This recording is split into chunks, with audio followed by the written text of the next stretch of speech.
राजन सैनी जिंदाबाद जिंदाबाद जिंदाबाद, राजन सैनी जिंदाबाद जिंदाबाद जिंदाबाद, ताजी तुर्क जिंदाबाद जिंदाबाद जिंदाबाद, अमरेजी जिंदाबाद जिंदाबाद जिंदाबाद, अखिल भारतीय क्षेत्र पंचायत संघ जिंदाबाद जिंदाबाद जिंदाबाद, बीडीसी एकता जिंदाबाद जिंदाबाद जिंदाबाद, हमारी मांगे पूरी हो चाहे जो मजबूरी हो, हमारी मांगे पूरी हो चाहे जो मजबूरी हो, बीडीसी एकता जिंदाबाद जिंदाबाद जिंदाबाद। नमस्कार दोस्तों, हम पहुंचे दिल्ली के जंतर मंतर पर। हम बता दें कि उत्तर प्रदेश से जो बीटीसी के द्वारा जो लोग चुने जाते हैं वही आज हम दिल्ली के जंतर मंतर पहुंचे हैं। तो इनसे हम जान लेते हैं आखिर दिल्ली के जंतर मंतर आने का क्या उद्देश्य है। जी क्या नाम? प्रदेश अध्यक्ष अखिल भारतीय क्षेत्र पंचायत संघ। क्या दिल्ली के जंतर मंतर आप प्रदेश के 88,000 क्षेत्र पंचायत सदस्यों की मांगों को लेकर हम आज दिल्ली आए हैं। हमारी कुछ मांगे हैं, जैसे विकास निधि, मानदेय, बीमा राशि, जो गाँवों में मिनी सचिवालय होते हैं उसमें भी क्षेत्र पंचायत सदस्य को बैठने की व्यवस्था हो, आदि मांगों को लेकर आज केंद्रीय पंचायती राज मंत्रालय को अपना ज्ञापन देना है और दिल्ली जंतर मंतर पर 1 दिवसीय हमारा धरना है। क्या ये पहला धरना है या पहले भी आप लोगों ने मांग की?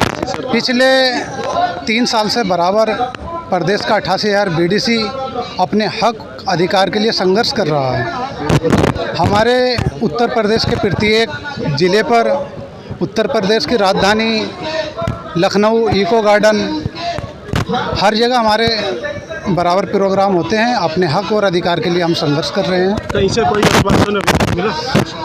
मंच पर नेता आते हैं, आश्वासन देते हैं, मगर ज़मीन पर, धरातल पर कुछ नहीं है। जी चलिए, जमीन और धरातल पर अभी कुछ नहीं हुआ। कुछ और लोग मौजूद हैं, उनसे भी हम जान लेते हैं। जी क्या नाम? जी राजन सैनी, राष्ट्रीय अध्यक्ष अखिल भारतीय क्षेत्र पंचायत संघ। जी क्या मांग आप लोगों की किससे है? सर, मांगे हमारी है उत्तर प्रदेश सरकार से कि हमारा जो क्षेत्र पंचायत सदस्य जो उसका एक जो संवैधानिक दायरा है उसके हिसाब से उसको भी विकास निधि मिलनी चाहिए, मानदेय मिलना चाहिए, उसको मीटिंग भत्ता जो कि माननीय मुख्यमंत्री जी के स्वयं मुखार बिंदुओं से ये सारी चीज़ें निकली, वो सब धरातल पर लागू नहीं है सर। उसको धरातल पर लागू करने का उनको आदेश देना चाहिए। जियो शासनादेश तो लागू किए हुए कम से कम 3 साल बीत गए, लेकिन किसी तरीके का धरातल पर इम्प्लीमेंटेशन उसका नहीं है। तो मैं आप मीडिया बंधुओं से यही कहना चाहूँगा कि इस आवाज़ को आप माननीयों के सामने रखें कि जो जियो में लिख करके जो इन्होंने दिया है केवल हम लोगों को शांत करने के लिए, उसको ऐसा ना करें, धरातल पर उसको लागू कराएं ताकि हमारा क्षेत्र पंचायत भाई अपने क्षेत्र में, अपने क्षेत्र की जनता के बीच में विकास करा सके। आप क्या जी जी जी जी आपको धन्यवाद। मीडिया बंधुओं को मैं धन्यवाद करता हूं। मैं प्रधान क्षेत्र पंचायत स्वाभिमान संघ का प्रदेश अध्यक्ष देवी प्रसाद पांडे। आज जंतर मंतर धरती पर बहुत विषम परिस्थितियों में आना पड़ा है।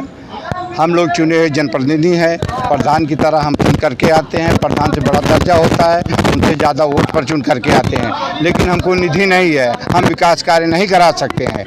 इसके पूर्व में मैंने 5 धरना प्रदर्शन लखनऊ में किए हैं, माननीय मुख्यमंत्रियों से, उप मुख्यमंत्री जी से और एमएलसी, विधायक, इन सब के माध्यम से माननीय सरकार तक अपनी आवाज़ भी पहुंचाया है, जिसमें हमें 4 जियो दिया है। सर्वप्रथम उन्होंने दिया है। और क्या चाहिए आपको? हमारा जो है, हमारी 10 सूत्रीय मांगे हैं, जिसमें 4 हमें मिली हैं। दुर्भाग्य है कि वो धरातल पर लागू नहीं हो रही हैं।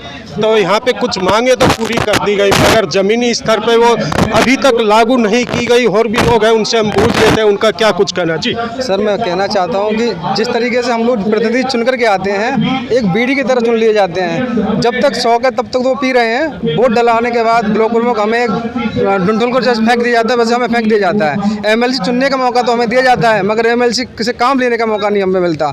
विकास निधि में हमारा कोई हक नहीं है। हमें सिर्फ और सिर्फ एक वोट करने के लिए, ब्लॉक प्रमुख और एमएलसी चुनने के लिए सिर्फ हमें चुना जाता है। मैं सरकार से मांग करना चाहता हूँ, आज जंतर मंतर में हम लोग इकट्ठे हुए हैं, सिर्फ इस मकसद से हुए हैं, या तो इस पद को खत्म कर दीजिए या फिर हमें मानदेय अधिकार दिया जाना चाहिए, जिससे हम जनता से चुनकर ही तो आते हैं, पर जनता का कोई काम नहीं कर पाते। जी चलिए, बीडीसी के जो चुने हुए मौजूद लोग यहाँ हैं, इनको चुना जरूर जाता है, मगर विकास की बात करें, इनको कोई ऐसा सरकार की तरफ से फंड नहीं दिया जाता। वही इन लोगों की मांग है कि या तो इस पद को ही खत्म कर दिया जाए, नहीं तो हमें कोई ना कोई बजट दिया जाए, हम अपने क्षेत्र कार्य कर सकें।